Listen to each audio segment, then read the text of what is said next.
It's a bad scene for a lot of the kids up here, eh? What's being done? You lived up here a long time?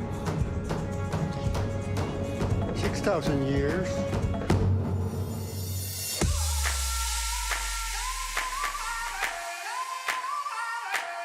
Welcome to the edge of the world.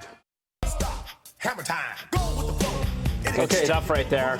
Thor, you're joining us to talk about the Grizzlies. Yes. This is a Canadian film, but it looks like it has the potential to have some wider appeal. Astoundingly good, and this is a feature film debut for director Miranda Depontier, who spent a decade trying to get this movie together based on an inspirational true story. And at times it's heartbreaking, it's also funny, but it's equally inspiring as well. So it set it up there. 2004 in Nunavut, they had the highest suicide rates in North America. It follows a group of high school students, troubled youth struggling with school in their lives. A rookie teacher arrives in the small town, culturally unaware of their ways, wants to really try to galvanize them to evoke change, and they're at first really reluctant, obviously, and then they embrace the sport of lacrosse. So he tries to get embedded in the society and the town there and try to make a real difference. It's riveting stuff, and it reminds me of one of my favorite movies from last year called The Rider, not in a derivative sense, but it went for that authenticity.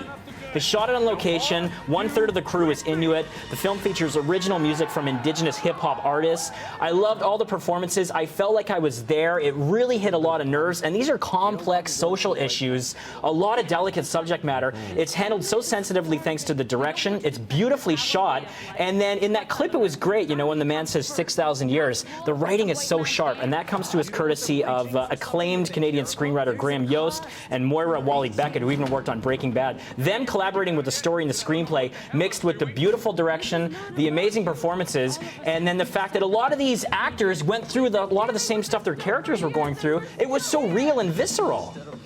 Let's get another look at a clip before we get into it. Sorry.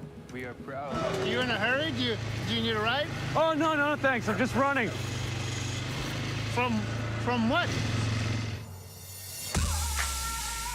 Yeah, there you have it. I mean, there's like nice moments of humor where it can breathe a little bit, right? The scenery is outstanding. Yeah. To shoot, the climate is harsh, so to be up there shooting, it must have been unbelievable. Now, do you think this film is going to find the wide audience that it deserves? I do, because it touches on a lot of those beats that these inspirational sports dramas do, and it's easy to dismiss it as being, you know, the white man comes to the native village, the First Nations village, and tries to be the savior, or I've seen this kind of thing before with these movies. You got to look deeper, because there's a lot of context to it, and the way it handles it, it balances both out, because it's like people on both sides have a lot of lessons to learn, so it focuses mainly on the village and what these people are going through. But I also loved Ben Schnetzer's performance here as the teacher Russ, because he's a total fish out of water. He's got a lot to learn. They have a lot to learn. I thought it was balanced so beautifully. I was moved to tears throughout much of this movie, and honestly, Michael, it represents one of the finest Canadian films I've ever seen.